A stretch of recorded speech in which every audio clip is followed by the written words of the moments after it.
दोस्तों आप लोग देख रहे हैं प्रोवाइंस 1 मिलियन। तो फिर से एक बार स्वागत है प्रोवाइंस 1 मिलियन में। तो आज खेसारी लाल यादव राजा राम का पोस्टर लॉन्च हो गया है और आप लोग देख सकते हैं खेसारी लाल यादव ने प्रेस कॉन्फ्रेंस भी किए हैं, बहुत कुछ बोले। और लोगों को पिछला वीडियो नहीं देखे हैं तो जाकर के ज़रूर देखें और देखिए पोस्टर आप लोग के मोबाइल की स्क्रीन पर देख सकते हैं।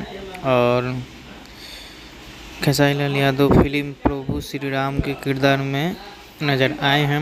इतना बड़ा है कि इसका कोई मतलब शब्द कम पड़ जाएगा, कितना भी कुछ बोलेगा। तो फिल्म का टीजर आ रहा है सारेगामा हम भोजपुरी से, तो आप लोग तैयार रहिए। कल इस फिल्म का टीजर इतना प्यार आशीर्वाद दीजिए कि सारेगामा हम भोजपुरी मजबूर हो जाए, इतना जो कि गाने के टीचर में भी नहीं।